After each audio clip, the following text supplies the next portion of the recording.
Hello and welcome to another pre-recorded session of the IEEE International Symposium on Digital Privacy and Social Media, being held in San Jose on the 1st of August this year. My name is Katina and I'm the Executive Chair of the Symposium.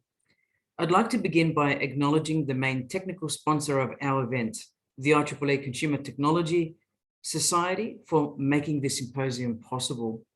CTSOC realized that they required a transdisciplinary approach to address global pressing issues related to the design and development of consumer technologies, and have called for diverse stakeholders to come together to respond to digital privacy requirements and matters pertaining to social media in particular. I would also like to thank those for their patronage. Our gold patron, the IEEE Digital Privacy Initiative, that's doing wonderful work with IEEE Future Directions, and our silver patron, the Prototype Company, led by Darren Calbreth.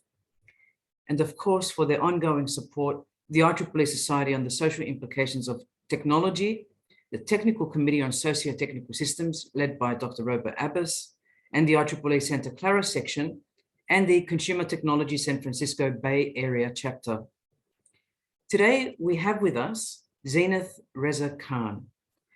Zeenath is the founding president and board member of the Center for Academic Integrity in the United Arab Emirates, an assistant professor of responsible information systems at the Faculty of Engineering and Information Sciences, and program director for freshman pathway programs at the University of Wollongong in Dubai. She's been teaching in the Faculty of Engineering and Information Sciences at the university since 2001. Today, Zeenath will present a full-length seminar titled Post-Pandemic iGen and Alpha Behaviours on Social Media, the Good, the Bad, and the Ugly. And we welcome you today, Zeenath. Thank you so much, Katina. It's a wonderful opportunity to be here. So thank you and your team, of course, IEEE and the patrons for the symposium and the platform. Quite excited to be talking about this topic. I'm quite passionate about talking about cyber safety for kids. So I'd like to probably just give a quick background before I actually start. As you mentioned, I'm actually more focused on academic integrity as my primary research area, but I also teach primarily cyber ethics and responsible use of information technologies and development of technologies for engineering, IT, and even business students. I've been teaching that course since 2008, so it's a fascinating subject because over the years, I've seen the kind of changes in the technology itself, in the way students use them and the way they look at the usage of it or the development of it, and where would they draw that line of the ethical, yes or no. But this wasn't really what drove me to work on children as such. It was after I had my daughter. And then she started going to school. And because I was an ethics teacher, maybe I had certain rules and kind of boundaries that we had already set in my home for my daughter. But as she grew, we saw the kind of clash that kept happening with her classmates, with the teachers' expectations, with other parents. And I would often get parents telling me, how are you managing this? Like, I can't seem to stop my kid from getting off the tablet. And this is when she was in first grade or second grade, just 6 years old, 5 years old kids. So that's when I started really looking at cyber ethics and, practices of children and, the generations as they're coming through. And the more I read, the more worried I got. So we started this whole program of working with schools to try and develop frameworks and systems that we can use to train parents and teachers on how to kind of keep their children safe. And in the process, I decided we will do a longitudinal study from 2017 to 2022 on how this is changing, how students' perspectives are changing. But of course, then pandemic happened, and it's a good thing and a bad thing. Good thing because now it's given me a whole different perspective. But a bad thing because every control I had has just gone out the window, right? But I want to acknowledge that right at the get-go before I kind of start on with my presentation. That's a great story, and I enjoy it for the main reason, Zeenath, that it is the lived experience. It is one thing to have professional qualifications, but when you can bring them together with the lived experience, we can then be better informed with the responses that we have either through policy or otherwise. But we're really looking forward to your talk. Thank you. Thank you so much. So you've already done a wonderful introduction of me, so I'm just going to skip on that. And just a quick disclaimer, a few of the informations that I'm going to be presenting have been presented during my trainings for schools. And of course, I'm going to be focusing on the longitudinal study as well that I've done from 2017 to 2021. This is the kind of topics that I hope to be able to cover. Because we're talking about iGens and alphas, I think it's very important that we actually take a moment to just talk about what I mean and why I want to do this, distinguish the generations.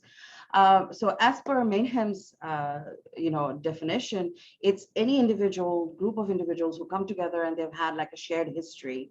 The pandemic could be a shared history, for instance. My generation will look at it very differently because we are already parents versus the ones who are in 20s versus who are in teens and even younger. Kids who are supposed to be in nursery haven't even seen school in the last 2 years. So they're already 5, 6, and they haven't been to school. They don't know what this whole structure system is like, but the entire generation kind of shares that experience. Right. So I think it's very important to kind of recognize that it is, we do have this distinction of generations because of the kind of shared history, social, cultural, political events that are happening around them and kind of defining their coming of age years. So the two that I'm actually focused on today are the Gen Zs or iGens and the Generation Alpha. The expectation that when I used to do this before the pandemic was, whenever I used to talk to students, was that yes, we are super connected. We already have passed the point where we have more connected devices per person in the world, given the world population. And by 2020, we'd be hitting 50 billion connected devices. And it sounded like an awesome figure. But of course, where we are at, pandemic and post-pandemic, it's a little different. By 2020, there were more than 26 billion IoT devices, but this was a growth rate of only 8.6% compared to what it used to be in 2019. Right? The number of IoT connections again in 2021 increased only by 8%. We are hoping that this is going to pick up. 2022 first quarter, second quarter already we saw 18%, but then we had the Ukraine war. So there are things again happening globally that may or may not impact this curve that was expected, but is not happening at the rate we were hoping. Connectivity wise, in terms of amount of data being created online, I don't think it has been impacted so much because people actually have been online and connecting and subscribing and creating content, videos, putting up photos, text, blogs, etc. Of course, again, we know this year Netflix lost 1 million subscribers, but overall, I think this kind of does give a good snapshot of the kind of data that is being created. Just to put things into perspective, perhaps, if you think about telephone as a technology, it took 75 years to reach 100 million users. It took Facebook about 5 years. It took a game like Pokemon Go less than a month to reach 100 million users. So that tells us the speed at which information is created and it is at the same time being shared. And at this point in time, we have about 94 zettabytes of data that currently exists in the digital universe today. So what did COVID do to this scenario? For education, where education was concerned, and because I'm from the education background, I feel it was the biggest disruptor in education. And I think it really, in a lot of ways, this was a good thing because it really pushed us to kind of start accepting, blended learning concepts and technology a lot more into our classrooms, into our subjects and the way we are teaching and the way we are connecting with students. Of course, there was the bad side, which was that a lot of schools were not able, a lot of countries were not able to actually provide this kind of infrastructure for their schools and universities to move online. At the beginning of the pandemic, we had about 1.5 billion students that were affected across 188 countries. The good thing was by the end of that year, that had reduced out to about 53 countries and about 48% that we were looking at. So that is, I think, the good side of technology, because it has allowed that level of continuity of learning to happen in most parts of the world. I'm from Bangladesh, and I know, for instance, the government television channel invited teachers, and they were doing lessons as TV programs every afternoon, because a lot of students in rural areas were not able to access or have access to internet, but everybody had the state television. So that's how they were, so the TV was, of course, IPTV. So, it was going through the ministries, the local ministries, etc. And they had set that up so that everybody could have this option. Because I am actually living in UAE and working in UAE, a lot of what I say will actually focus more on the country. And as you can see from some of the snapshots that I've shown here, within 2 weeks of the announcement in March, we had gone online. The government worked very closely with the provider, which is Etisalat service provider, to provide mobile data, free mobile data to over 12,000 students. In fact, they were also connecting with corporate sectors to get devices and make it available to students who did not have these devices. So this is where I think technology in the digital space really, really helped. And it shows us that, the power the internet had, and it helped, the way it helped the students. But of course, there were challenges pre and post. So it's not just because of the pandemic. We've been seeing, for instance, before the pandemic, students were spending mostly the iGens were spending about 7.5 hours a day online. This kind of shot up, and studies have shown that they increased by 500% during the pandemic. I do have to give a disclaimer here. This newspaper kind of misquoted the percentage. It wasn't 500% increment in the amount of time being spent by students, but rather the concern of parents that their child is online, that went up by 500%. Before the pandemic, the kind of challenges we saw students facing, parents grappling with, teachers grappling with, was identity and digital kidnapping that was happening online, cyberbullying, cyber stalking, internet addiction, and copyright infringements. And for the age of about 8 to 12, it was considered to be about 56%. That has continued, that none of those have gone away, but I do think, given our studies, that more has been added to it. That's absenteeism, quarantines, mental health challenges, violence, and misbehavior. And that percentage has gone up to about 60% now.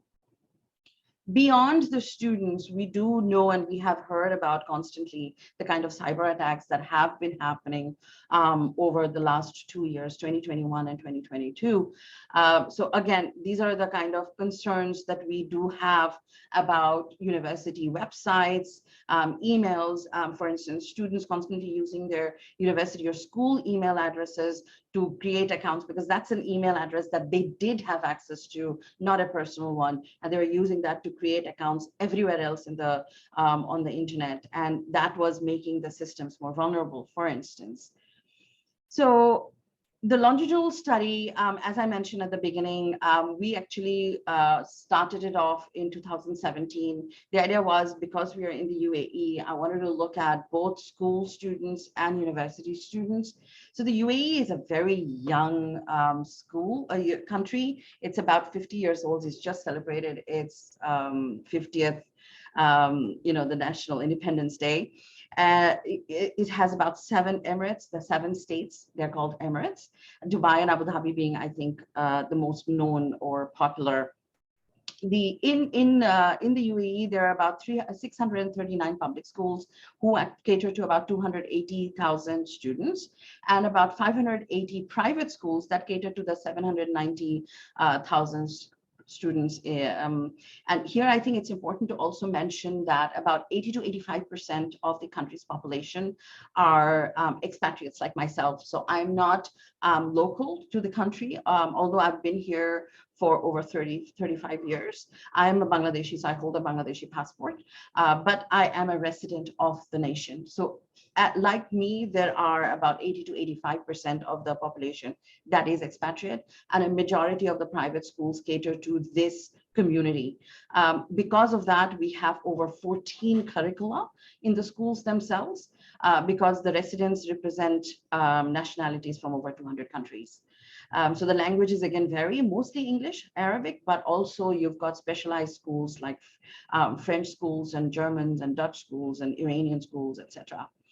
For the higher education, so there are non-accredited and accredited universities. So the ones I focus on were accredited universities from the Ministry of Education. We have about 74 that are licensed institutions who have about 1,200 accredited programs catering to about 130,000 higher education students.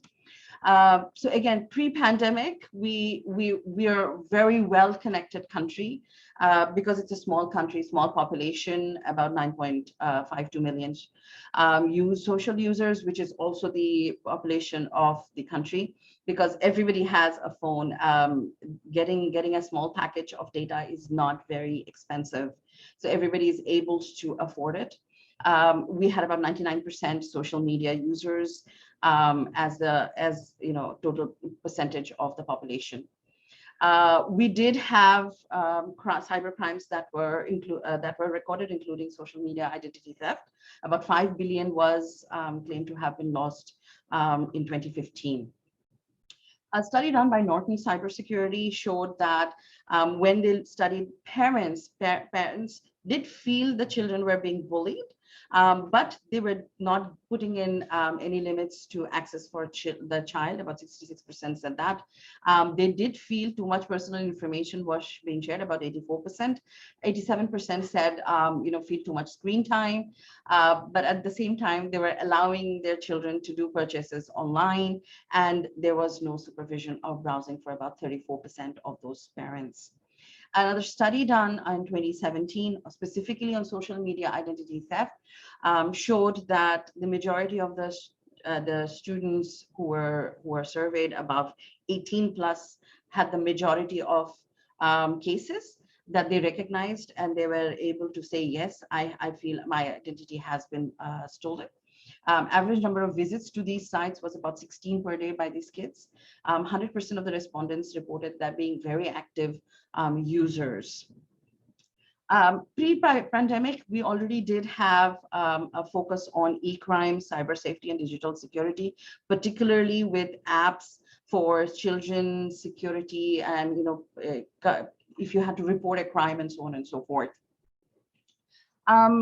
Since the pandemic, as you can see, we have not had that much of a difference, because almost 100% of the population was already online. But we did see a huge surge, like the rest of the world, on the kind of attacks that were happening in 2020. This is a screenshot of news from 2020 that said we had more than 600,000 phishing attacks. In 2021, a study showed that UAE victims of cybercrime kind of lost $746 million a year. So that's a huge jump, about 26% increase in cyber attacks that the UAE saw in 2021. So in response, the UAE, again, the government came up with the new law, which kind of looks at a lot of different recognizing and defining different types and penalties, and focusing a lot more on data privacy from corporations, and kind of keeping up with the rest of the world, GDRS and etc. So that brings me to the longitudinal study that I mentioned, that I had started in 2017. So the idea behind the original study was to look at the kind of change in student behavior over time, but also to see what impacts were going to be of the awareness campaigns that we were doing, because we were doing them in the form of master classes and training sessions for parents, for teachers, and for students. But here I focus mostly on the students themselves. So the responses collected were verbal in nature. I always had a research assistant who was there to collect the information, because we did not want to put that load on students. Approvals and consents were taken from schools and parents beforehand, so they knew well in advance the kind of questions we were going to be asking and the kind of data that we are collecting. The sample population included K-12 grades 1 to 6, K-12 grades 11, 12, and then undergraduate students. You will see there's a gap between the grades 7 to 10. Unfortunately, the schools that we worked with did not see a reason to focus on that group. They wanted the primary and they wanted the high school. We do see that as a limitation for this particular study. So the sample populations we did, of course, before the pandemic, everything was face-to-face. During the pandemic, 2 years, everything was online. That kind of boosted our participation, because 2017, 18, and 19 together, we had about 782 students, whereas in 2020 and 21 together, we had about 919 students who joined. So one of the first things that we, of course, asked them was, what are iGens doing online? And as you can see, the bigger the word, that means more students actually chose that word. Gaming was very popular for iGens, and in shopping, playing YouTube, Insta, Minecraft, watching YouTube videos. Somebody said annoying my mom. Discord was in there as well, calling friends, etc. When we moved to alphas, the younger group, social media was the most popular response. Watching YouTube was next, entertainment, Netflix, games, Instagram, chatting, etc. So then we asked them, so this was a question we had asked before the pandemic in our sessions. How many students spend less than 2 hours, 2 hours or less than 2 hours on entertainment? So before the pandemic, was the blue bars, and during and after the pandemic is the red bar. As you can see, before the pandemic, we just had about 7% of the students that said they spent more than 2 hours. But during and after, that kind of doubled, and we had about 13% of the students saying that yes, we are spending more than 2 hours on entertainment. This was for the schools. For the iGens, the university, it was very interesting that actually went down from before the pandemic. When we asked the students that we were looking at in 2020, 21, why that was, and they said they were just fed up of everything that was online, and they didn't feel like, because they kind of did everything during the day when they were studying, because this did not include class time, assessments, projects, any kind of work that they did that was related to either work or studies. So entertainment hours kind of went down for the iGens in university level. To understand the impact, we asked them how they felt now that we were slowly coming back to face-to-face. They said they were feeling a lot more lonely, and this was the same for schools and universities. They did not like going to class. A lot more of the UG students said that. Difficult to talk to others. School students felt that challenge. Want to be online all the time. Again, a lot more school students felt that. Difficult to concentrate in class. Again, both the groups felt it, but again, school students felt that a lot more. And difficult to do class tests. So again, here UG students kind of surpassed, they both felt it, but UG students kind of surpassed it. Other observed admitted behaviors included more selfies were being posted, more friends are connected, and many that they didn't know, more number of social media accounts created, more Insta and TikTok accounts and videos uploaded, more celebrations of birthdays online, more chatting with students. Some of the questions that we asked, this is how we actually asked. Just I wanted to show you how those questions were actually being put to the students. The screenshot is of my class. One of my classes once, because I always requested them to switch on their mics and webcams. And it was not compulsory, it was an option. So on one of the years during Halloween, the whole class did it, but when I did the screenshot, I requested permission. These were the students who had their webcams on, so they all came as with a bed sheet on their heads. So I put that on and I asked this question: do you take photos or screenshots of your class, your teacher, your friends? And the response to whether they took the photos and screenshots, if you can see with school students, it was more than 50% of the students that we looked at who said yes. Not that many for university students, but sometimes was university students, but all the time was the school students, grades 1 to 6, that said yes all the time. More than 50% of the students were taking screenshots. Did they take permission? Resounding no from the school students. At least some students for undergraduates said yes. But again, a lot of them who did say that they were taking screenshots said no, they hadn't taken permission.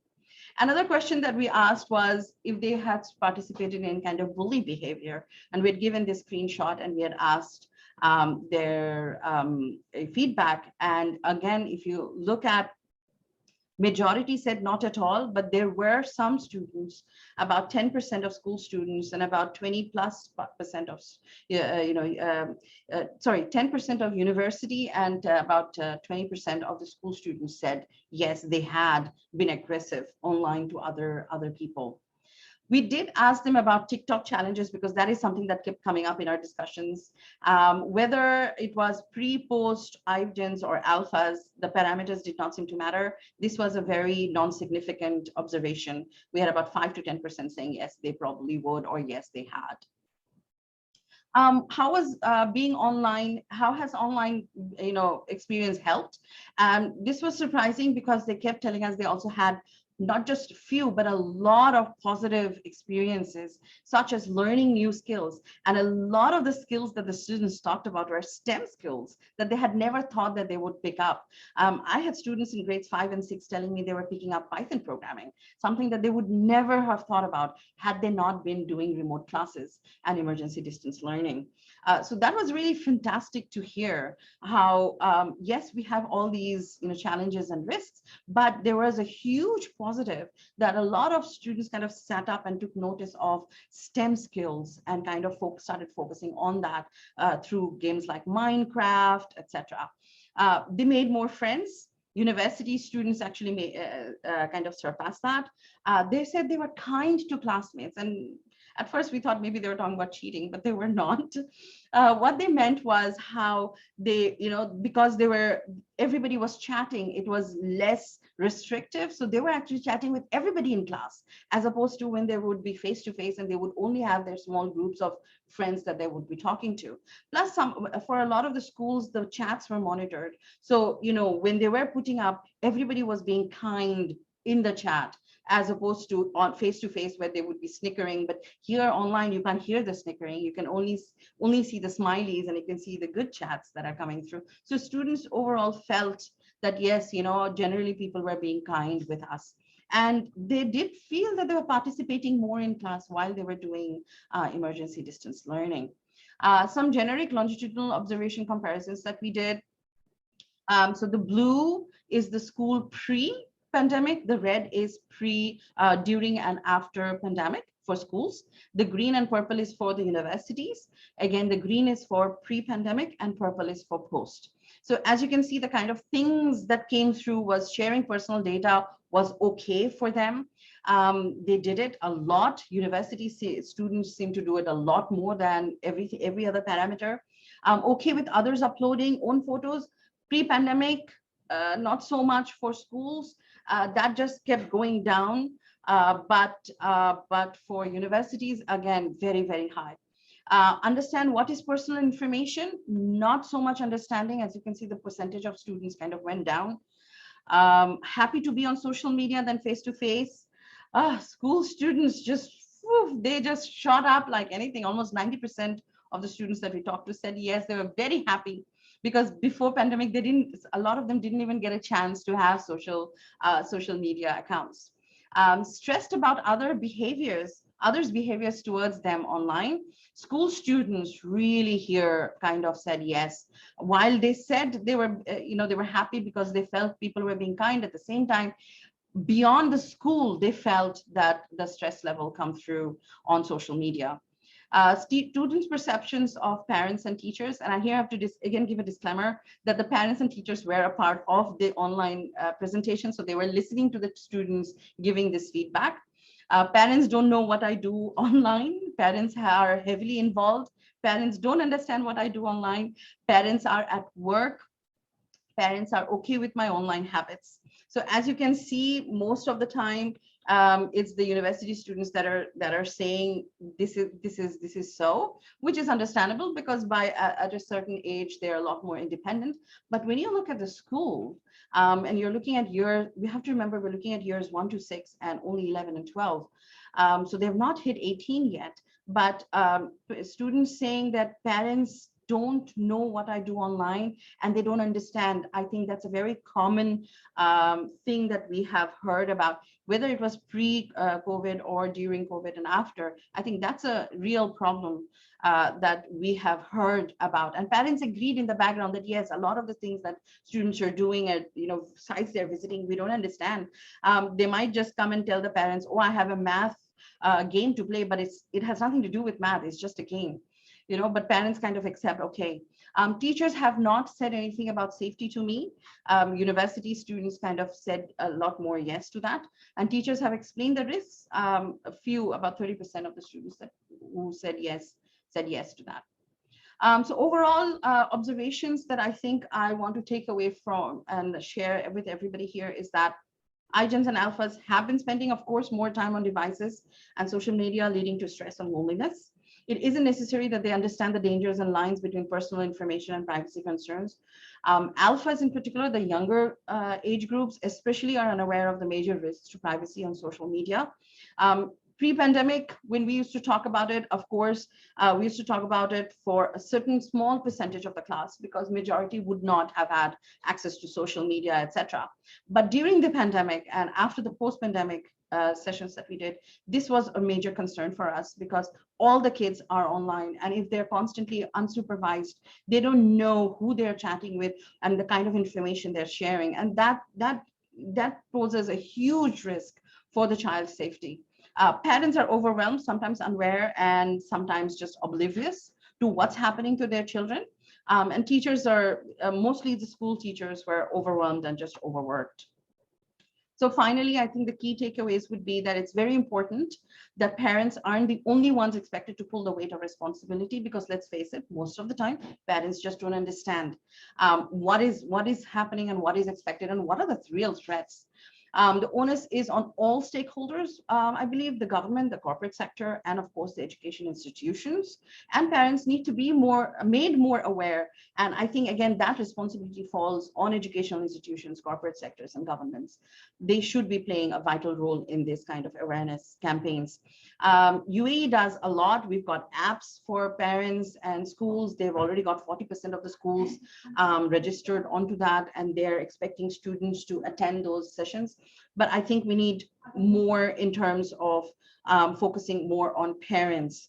And if, for instance, if a parent shows up at a store to buy an iPad or a phone for a child, I think the storekeeper should have those kind of flyers and ready information to kind of make the parent aware at that moment that, do you know these are the risks? Do you know this is the kind of parental control softwares that are available, and you could download and you could install it for your parents. You could keep a check on what's happening. This is the kind of dialogue or conversation you could be having with your child. Now that you've decided to give the iPad, the tablet, or the device, phone or device, whatever device it is that you're giving to your child, depending on the age group. So these are some of the references that I did use. And with that, I come to the end of my talk. Thank you so much, Katina. Any questions?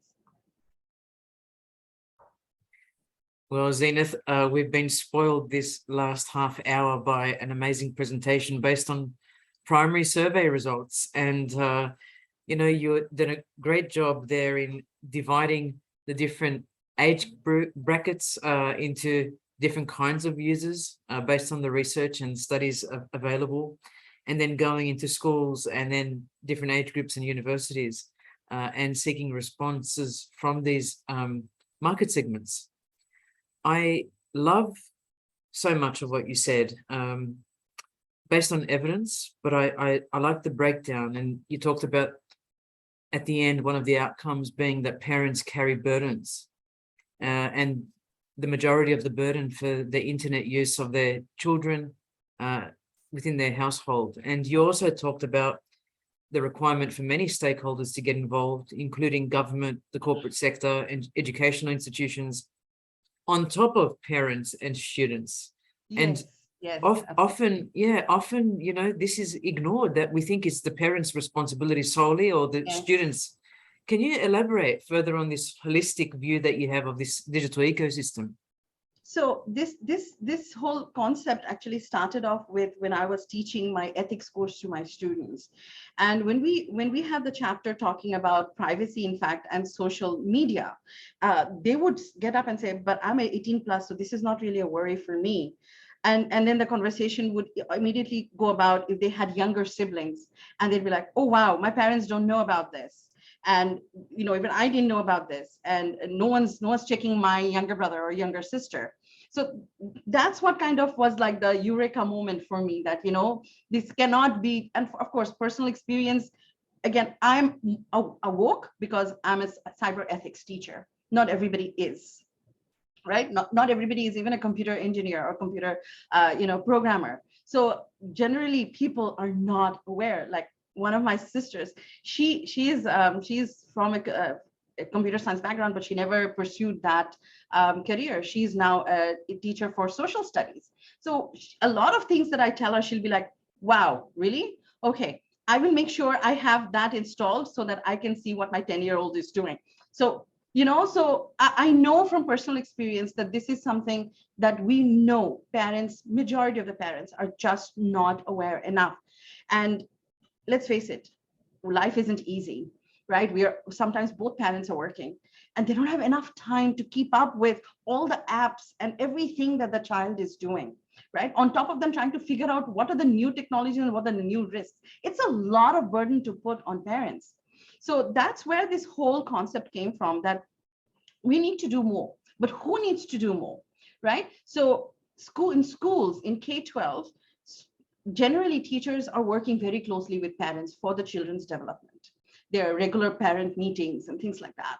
But why not extend that to ensure that parents are also aware of the kind of challenges and risks that are there? Now that as a school, you are implementing blended learning, you're expecting the students to bring in devices. You know, why you will have security browser control in school, but what happens when that child takes that device outside of your school, right? Maybe waiting for a bus, and they might be having access to Wi-Fi, or when they're downstairs from their home and they've got the access to their Wi-Fi and things like that. When they're home themselves, as you saw in one of the studies, a lot of the parents are not supervising what their children are, you know, the children are browsing. So this is where schools have to play a role in being more proactive, in telling the parents what are the kind of you know, information they need to have. No, it's not enough to say, please sign this contract that your child is going to bring a device, and these are the policies that we have in case. Sure, again, just like I think any terms and conditions, a lot of times I don't think parents are reading those policies in details. You know, making it a very proactive approach, bringing in small focus groups of parents from each year groups to talk about it, and, you know, rotating that and having all the parents involved in this kind of program. I think that's the message that needs to go in schools. When I talk about you know, corporate sectors, I gave that example of stores because I have seen this again happening. Kids as young as you know 6-year-olds and 2-year-olds and 4-year-olds have tablets, right? So when parents are buying these fancy tablet holders, obviously they're not buying it for themselves. They're buying it for a kid. even if they didn't have the kid with them, if they've gone to a store like Borders and they're picking up that really cute holder of tablet, you know, of an iPad tablet, obviously it's not for them, you know, come on. So this is where I think that level of understanding and responsibility needs to be there. Ownership needs to be there with the corporate sectors, saying, yes, I'm selling these devices, I'm selling these accessories, but hey, guess what? Great, you're doing this, but did you know these are the concerns? And this is the kind of things that you should be doing. These are kind of conversations you should be having with your child now that you're giving them a tablet. Telling them it's not okay to allow students, you know, children to buy, you know, using credit card, because they don't know always where the child is going to be using that, you know, the logins and the credentials. So that's where the corporate, and I think with the government in general, because I think maybe I am from this region where we see a lot of top-down censorship, and we feel that it works because children don't get access. So where children are concerned, I think this level of this kind of censorship really works because they don't have access to a lot of these sites. We are not worried about inappropriate YouTube link, you know, videos being featured on the site, for instance, because we know that is automatically already being, you know, canceled out by the censorship that is happening. So having governments thinking about parents and how to involve parents more, having doing these awareness campaigns with children, because again, censorship is sure, it's a great tool, but I think the message needs to go out as well, because we're not cops and we're not running after robbers. These are children and students. We want to keep them safe. And if we have to do that, we can't keep putting in just restrictions. The dialogue has to go hand in hand with those kind of restrictions, because I will restrict, but what happens when the child goes to the mall and has free access to internet and Wi-Fi, right? If I have been able to have that conversation, either as a parent or as a school with the child, and develop that understanding, when they are in malls, hopefully they're not trying to bypass anything that was not allowed at home in school, and not trying to be friends with people that they don't know, for instance. Katina. You raised so many pertinent points, so many. And for those who have just tuned in or come, you know, halfway through the video here, we're with Zeenath Reza Khan from the University of Wollongong in Dubai, situated in the United Arab Emirates, and she's talking about research she's conducted at the school student level right through to university age level, inclusive of parental groups. And so I think you're really pointing to media literacy here that needs to be embedded in different curricula through time, and it starts very young. And I think as a parent, these daily conversations are critical that you're pointing to with our students, with our children, and they're open conversations about different things that they may encounter online, almost to the point of providing experiences, examples, and implications of usage, providing even examples online. You might find a story online that you'd share with your child, but that this becomes a daily activity, not for the child to fixate on the ability to have access to the internet, but rather these are the potential dangers and these are the potential benefits. I think it's critical that we also distinguish between protection and censorship, just in language. Yes. And I know exactly what you meant, Zeenath, exactly what you meant. I think, you know, coming from an area at the moment where I'm teaching in the United States, some of the things we're talking about today, they would consider as prophylactic surveillance almost. How dare you as a parent look at what your child is doing online, you know, you don't have that right, and leave the child to be free and to explore and to trial and error on their own. But my personal view is left unchecked, this kind of thing could send the child into different addictive behaviors. And when you say things like parents are not aware of what their children are doing online, or even what games they're downloading, or even if they're gambling online, there's a huge epidemic at the moment of online gambling in South Africa. Yes. And so when you showed us those charts depicting what the different age groups do online, we went from gaming, which was this big blob there in the middle, to social media. And how healthy is that in terms of mental hygiene? Yes. depending on the age of the child, as a child gains an awareness to reflect and to take responsibility for their actions, are they acting appropriately? They're not sure at particular times. And of course, they're not reading those terms and conditions because hardly we as adults and professors in the space actually can interpret the terms and conditions. Yeah. I think also when you talk about the parental awareness becoming over time greater, or at least hopefully greater, that's another pertinent point that you found in your research.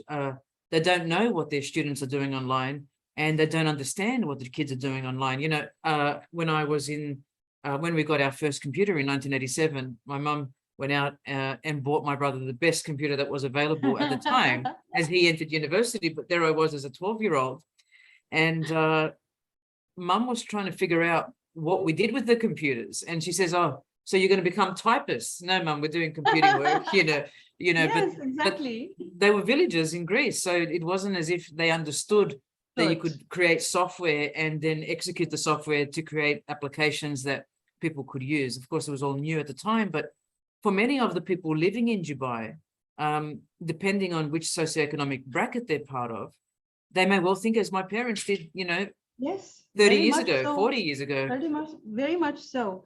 And even if you know, so what happens, what we have seen here happening a lot sometimes is, especially in the South Asian communities, a lot of the students were from that background, where the father, either both parents are working or the father is working and the mother is home, but doesn't have the, you know, level of understanding to see and really capture what the child is doing, and really depends on the child to explain what the child is doing. You know, now the child might be saying, mama, I'm just playing games with my friends. But gaming online means if you're network gaming, you could be playing with somebody else from 10,000 miles away and you wouldn't know. The child doesn't have the capacity to understand the risk. And the mother or the father who asked that question just accepts whatever the child has said. Okay, my child is playing with their classmates. Now, classmates might be safe, but it's not 100% that the people they're playing with are classmates. So I something agree. even as simple as that. Things have changed, haven't they? Yeah. As people were growing up in the 70s, you know, the pinball machine was a huge thing, Huge thing. Zeenath, and people would put in 20 cents or 10 cents, and the classmates would gather around watching the game. Yes. You know, there was this esports kind of thing, but it was about pinball machines back then. But the shop closed. People got to go home. The friends were physical. And now we have this other exposure. There is no closing time. It is an open, massive platform. There are potential for people to be groomed or to be doing exhibitionism or voyeurism online and any of these other acts which are impacting children. But let's shift our attention to the selfie culture and what you found in those different age brackets. Tell us what you discovered there. Pre-pandemic, it wasn't so much for the, you know, the school brackets, not so much.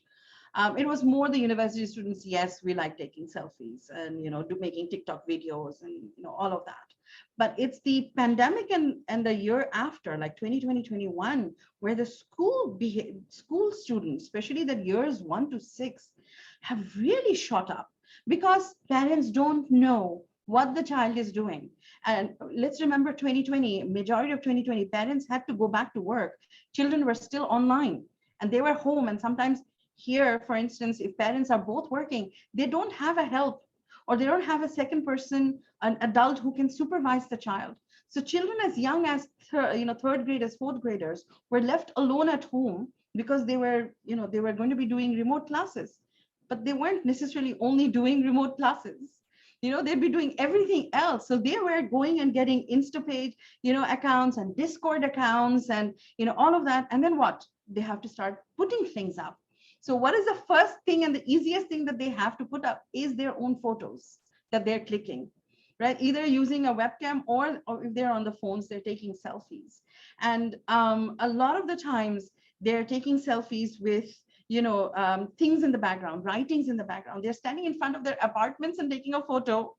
So now you've got, and then they tag, of course, the geotag, the location. So from that photo, you know where this child is, what the building name is, what the apartment is. It's so easy. They become such easy targets, and they don't realize, parents don't realize. Sometimes the parents themselves are putting up these photos.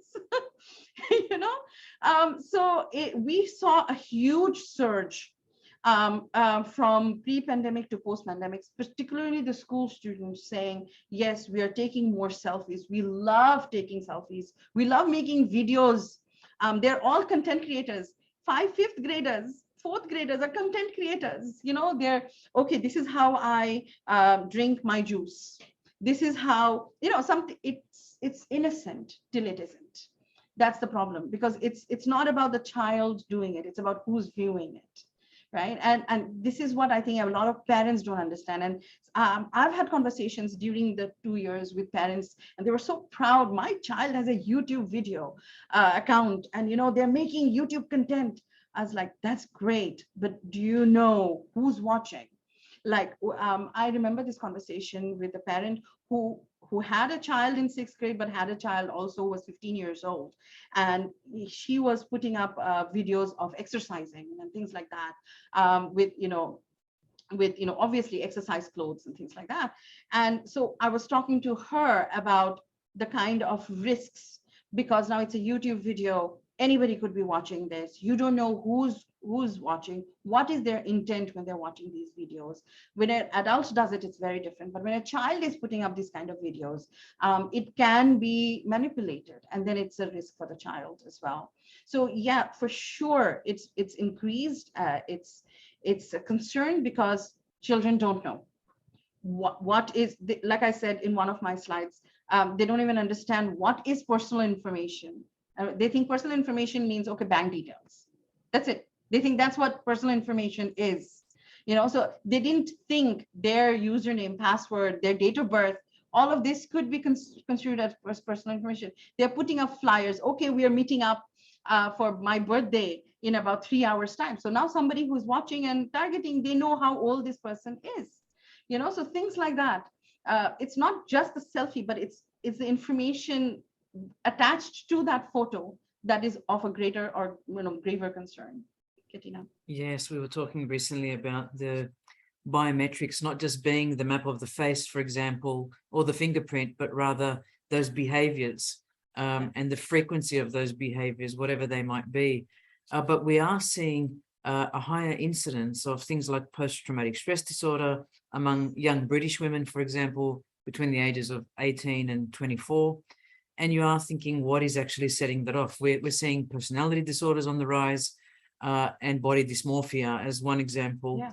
And this is obviously because, I shouldn't say obviously, but potentially we could be studying further the comparisons that are occurring in terms of body image between young women, young girls, and models and other things like this that have obviously been photoshopped, filtered a million times over, and had makeup applied. And this is actually quite dangerous for women. Young males are susceptible to other kinds of activities online, mostly pornography, between the ages of 10 and 15, which then can spiral into other cybersexual activities and otherwise online.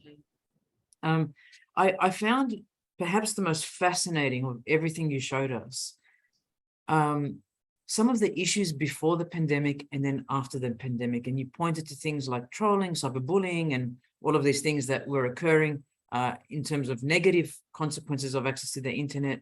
And then, quite amazingly, you pointed to absenteeism, violence, misbehavior. Tell us about what's gone on there. How has that happened, and potentially what could we point to? So pre-pandemic, when we did talk to students face-to-face, they agreed, yes. They may not have used the term or understood the term, but they knew the behavior very well. Like, for instance, cyberbullying was happening, and they could recognize it.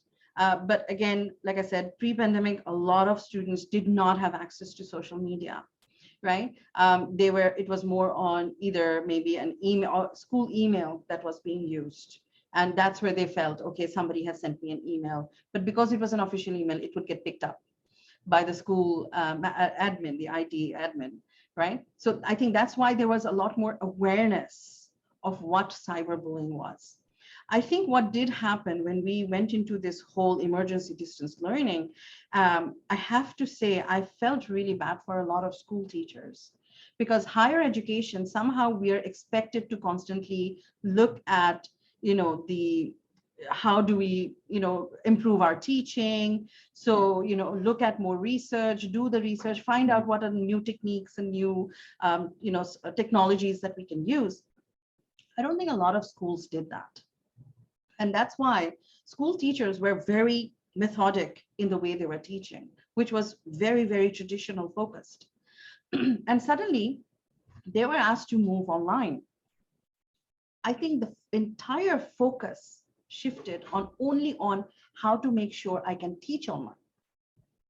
And I think somewhere we forgot we had to go back and find out what was happening to students behind the scenes.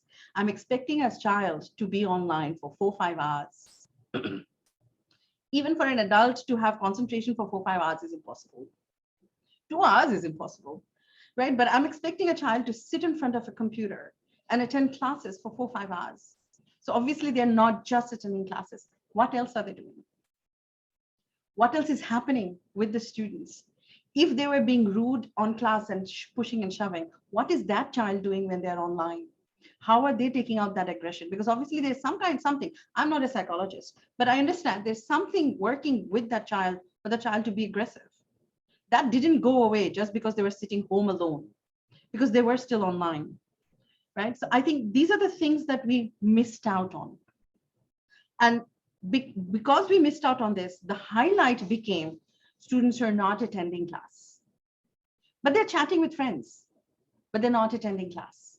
So absenteeisms were shooting up because they were fed up of listening to teachers throwing text at them, content at them, right? It's just too much for the children to compute, right? So they would stop attending class, but they're doing something else in the background. What is that something? We don't know.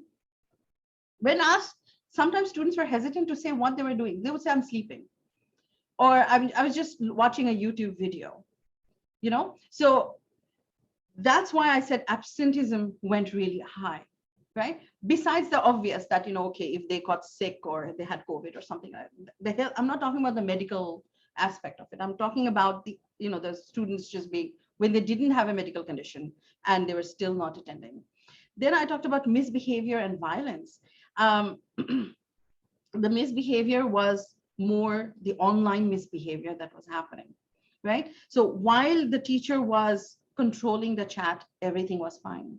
But when there was no teacher, that's when, that bully that was in the playground suddenly became a bully on the chat. And students then didn't think it was bullying anymore because of the language they were using. They were like, it's misbehavior. So that's why I chose not to use bullying, because this is the word terminology that students were using. And I thought it was very important that we bring that forward here, because that is still bullying, but they didn't recognize it. I think I showed a screenshot of a YouTube video, and that was by one of the students from one of the schools, where he didn't even think he was being violent, but he said, I'm going to hack you, I'm going to attack you if you don't follow me. So this is why they thought it was not bullying, but it was misbehavior. And the violence was when they came back to class after the pandemic. The acting out that was happening. And I think this is where you had mentioned, in fact, about internet addiction, right? It has very real physical impact, right? So suddenly they were in front of devices for 4 or 5 hours. Now they're back to class and teachers are telling them, you can't be on a device, sometimes at all, because they're too young. They're not even meant to have devices. That child has not had the level of counseling to help with that transition, right? They've gone from 100% of using technology to I'm in class and I have no technology. Of course, they're going to act out violently. So students said, yes, especially the younger ones said, yes, we had a lot of friends who were always screaming, always throwing things, throwing tantrums, shoving us, so those of us who are trying to concentrate, they're coming and pushing us, they're pulling our hair, pulling the tie, but the children are acting out. They're acting out because they don't know what they're feeling. what they're feeling probably is that, you know, that level of not having the device anymore. So, yeah. Zeenath, I concur with those assessments. Personally, what we're seeing in Australia in the physical space now that COVID lockdown has been relaxed as of December last year is a rise in absenteeism. That's for sure. Physical absenteeism. Yes. We are seeing a rise in misbehavior, and we are seeing precursors to different types of addictions to devices. Students not being able to settle in their chair. Yes. I do recall once having a delegation at UOW when I was the associate dean there, and discussing these things with Chinese delegates back in 2015-16. And we were discussing sleep times and the fact that gaming and other kinds of attractions online meant that many of our students were going to sleep much later than that 9 o'clock or 8:30 cutoff, depending on their age. Lucky in some instances for it to be 1 or 2 a.m. in the morning. And I was conversing with our Chinese colleagues about what time their children go to bed. And at the time I had young kids, cutoff was around 8:30, though they push those boundaries these days with time. But as we see, our students are going to sleep later. And I asked our friends over in China, like, what time does your child go to sleep? Oh, and they said, oh, well, around 11 o'clock. And I said, 11 o'clock, you know, that's when they start their homework, was the response. And we're lucky if they're in bed by 1 or 2 a.m. in the morning. Yeah. Now, if parents are glued to devices, I know I am with my work, and it's transnational at the moment. So it starts late in the early wee hours of the morning and goes right through. The time that you have allotted to actually have eye contact and face-to-face communications is vastly diminished. And so on the one hand, we call it emergency distance learning, but perhaps it's emergency distance mayhem. I'm not really sure what it is. But everyone's really, you know, that word emergency, I think we all are in that emergency mode. You know, help, you know, this online world is, you know, eating me alive. No, it's not eating me alive. No, but the interesting thing is that many doctors are now faced with, and in many emergency rooms. I remember when I was in Arizona, my kids and I were at a coffee shop. There was no room when we entered, and we sat on a communal table, and the gentleman next to us worked in emergency.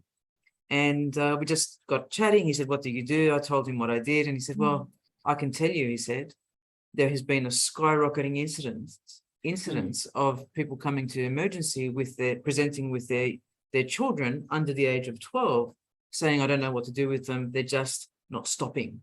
And the not stopping bit is not necessarily ADHD, but he described this verbal that happens, and many different applications, not simply YouTube, and I don't mean to pick on Google's YouTube, but things like TikTok, Instagram stories, very bursty kinds of social media applications. As soon as the binge is over by the student, verbal occurs. And I don't know whether that's a sensory overload on the brain. Again, I'm not a psychologist, either are you, but these are things that we're reading in the literature. These are undiagnosed, perhaps potential future disorders, who knows, akin to tics, but verbal just comes out because there's been a break or a transition time between activities. But these are all burdens on parents, burdens on teachers. And you mentioned parents are overwhelmed, you said. Teachers are overloaded and overworked. And that shift of concentration from the delivery of the content to now just simply managing a class, just the behavior. So there goes, you know, 80% of the time, because while there are students wishing to progress, there are other students finding it difficult to sustain their level of steadiness. Absolutely. I'm sorry, I'll just jump in here. Tell us, I had please. a conversation with a primary school teacher, and she was telling me how there was this student last year who, you know, when they'd just come back face to face, and for a good 6 months, he refused to pick up a pen. He would not pick up a pen or a pencil. He wouldn't pick it up. 6 months in the class, right? He just wouldn't pick up a pencil. Doesn't matter what this teacher did, the counselor got involved. He wouldn't do it because he did not want to come to school, because he wanted to be online.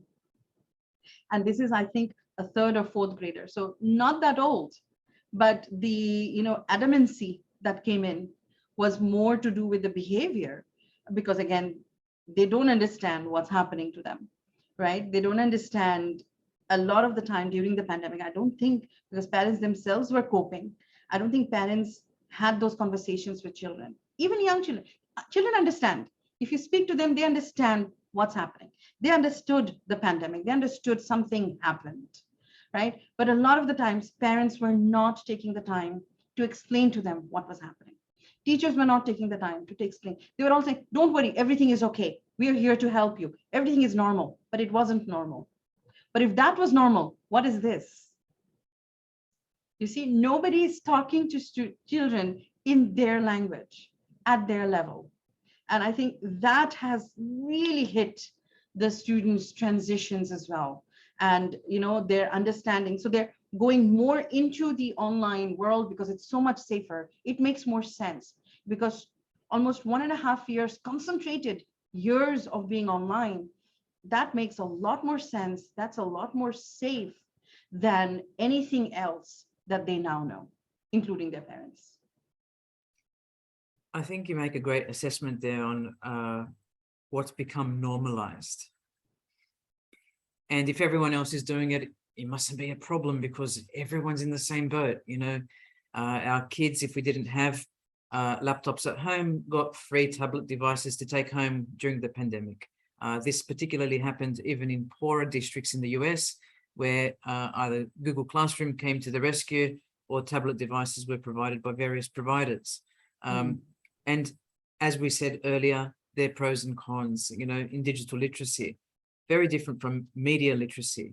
But this normalization means, have we now gone past the point of no return, that this is the new normal and that any way to go backwards is impossible? And if we are having difficulty with some students and their fine motor skills, I mean, we didn't need COVID to tell us some students had difficulty tying their shoelaces. I walked into the store, my son wanted to buy shoes, and the attendant went to my youngest and said, here are some shoes with Velcro. And he says, I don't want Velcro, I want shoelaces. He says, well, you're the only kid that's coming here this week wanting shoelaces because kids don't tie shoelaces. It's a skill that they don't necessarily have because Velcro exists. And similarly, in 10 years' time, 20 years' time, who knows if we have more emergency distance learning and other activities, well, is this pen going to be thrown out the window and just going to be typing, because mum, dad, and teacher, I don't have the capacity to write.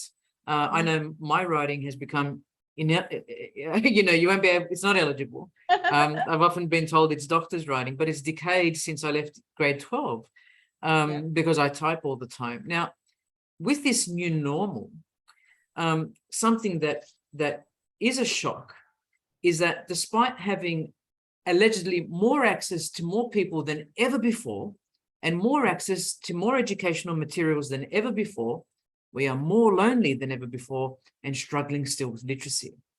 Yes. That's not going to change, it seems. But why? Why is that access not changing? I think why it is just because I am on a computer and I know how to use an app doesn't mean my literacy skills are high. Because what am I reading? I'm reading chats. Chats are not English. More and more is just emojis, So where's the literacy? What is the reading skill or the writing skill for the child? If you really think about it, you know what I mean?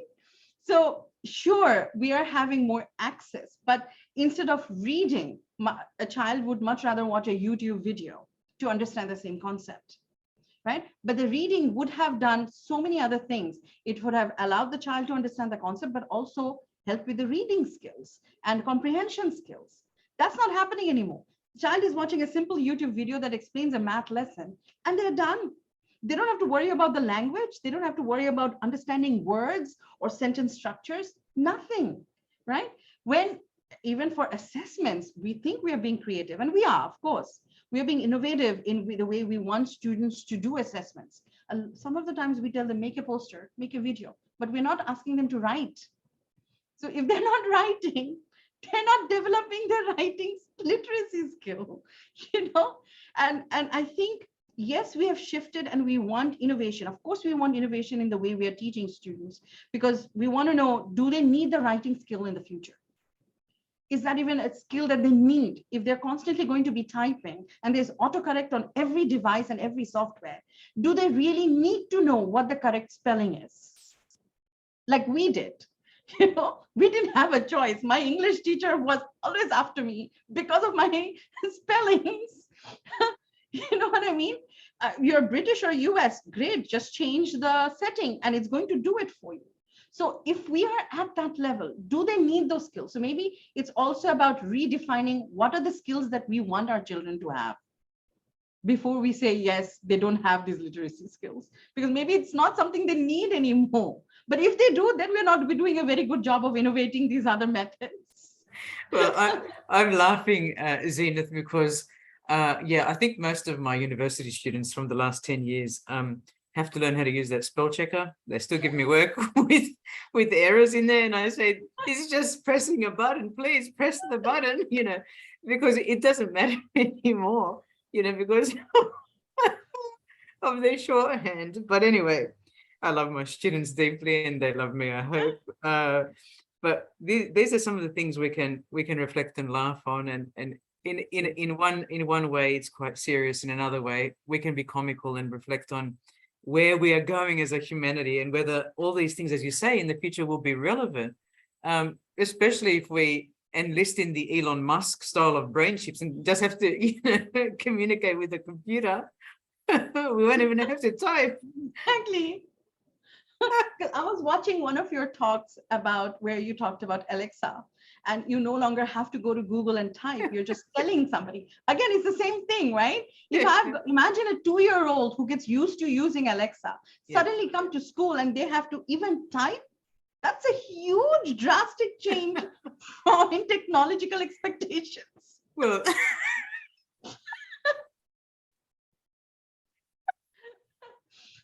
and these are things that teachers, primary teachers complain about. Why can this student can't make a simple sentence? They can't because they haven't had to. They're just so Siri. They're just so Siri. This is the thing, you know, when students get assignments these days, they don't do what we used to do at the library and put in keywords or key terms, you know, and then these quotation marks and Boolean, you know, and they just write the whole question out without the quotation. And it comes. So, you know, why not, right? And then when we do academic skills classes in universities and we tell them, okay, go search. What is search? Can I just put the question? No. Use search terms. Can you give me the terms? No. That's something you have to figure out. But the thing is, I think they're right, Zeenath. One day they will, one day in the near future, they will have it over us because they will be talking to the walls of speakers. Everything will be simple. So if we can stop the giggles, although this is a great interview, and this is now we are laughing at circumstance more than anything else. Yes. And appreciating the innovation, because these children will be developing the next generation of devices. And this is the thing, you know, they'll probably be speaking their shorthand chat code and creating wonderful artificial intelligent programs. But, you know, in all of the interviews, and I've loved this one so greatly, it's made me laugh a lot and quite serious in other ways. I've asked the presenters one question that I've asked everyone. If you had one message for Silicon Valley, what would it be? Please do more. Take more onus and responsibility. Don't just dump it on the customer. It's the easiest thing to do where your profit margins are concerned, but it's not the most responsible thing to do. These are your children as well. They're not just our children, they're the future. So somebody from UAE today could very well be leading a Mars mission tomorrow from US. Right? So we want all children to be protected. We want all children to have a safe environment. And the ownership and the responsibility of that cannot just be shouldered by parents as customers. It has to, the responsibility has to sit with everybody, including the corporate sectors. Well said, Zeenath Reza Khan. For those listening, Zeenath and I have known of one another since roughly 2001, when we both started that year at the University of Wollongong, myself as a tutor, and Zeenath in another administrative role. We've both ended up becoming academics there for a good 20 years before I moved on to Arizona State University, and Zeenath continued her amazing work at University of Wollongong, Dubai, the oldest university in the UAE, may I add. And I'm very proud to have been associated with you all during my time as Associate Dean International. It's been great that we've rekindled this friendship today after, I don't know, a decade plus of hardly any communication. I know. It's really been wonderful. Thank you so much for this experience. And yeah, Wollongong has been a trailblazer in UAE with so many different segments. Being the oldest private university here, I think that gives us a certain leverage for sure. And I'm happy to be a part of that organization and reconnecting with you. Thank you so much, Zeenath, especially for your honesty, which I think if more people were able to talk about the things that we talked about openly, we would get ahead in this dialogue and in a friendly way, start to converse about the very impactful things that we can do, each of us, either as professors, government employees, teachers at schools and universities. We talked about, of course, the corporate sector. We talked about non-government organizations and many other third sector organizations, the media, tongue in cheek. We've had a good laugh towards the end of Q&A, but we are almost saying, okay, so we get these things now out. The research is pointing to these things. What do we do about them? And if anything as well, I take away today the importance of culture and not discounting culture in different parts of the world. We're not monoculture in the globe. We are international, diverse, and hopefully inclusive into the future.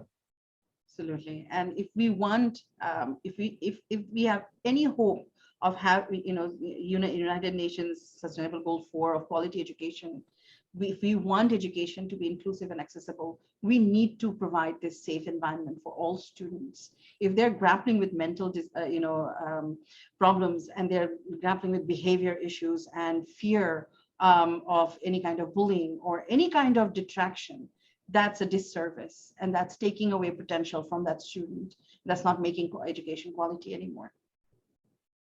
And on that last word, I think I'll share screen and thank our special guest, Zeenath Reza Khan from UOWD. This is the IEEE International Symposium on Digital Privacy and Social Media pre-record. The live event is happening on the 1st of August at the San Jose Marriott in California, USA. If you'd like to register, both as an online viewer or as an in-person participant, please follow that URL. If you're interested in the societies that have supported the event, please visit these links. Again, this is the IEEE Consumer Technology Society, the main technical sponsor, the IEEE Digital Privacy Initiative, part of IEEE Future Directions, the IEEE Society on the Social Implications of Technology, and so much more. We hope you've enjoyed this particular pre-record and hope to see you again.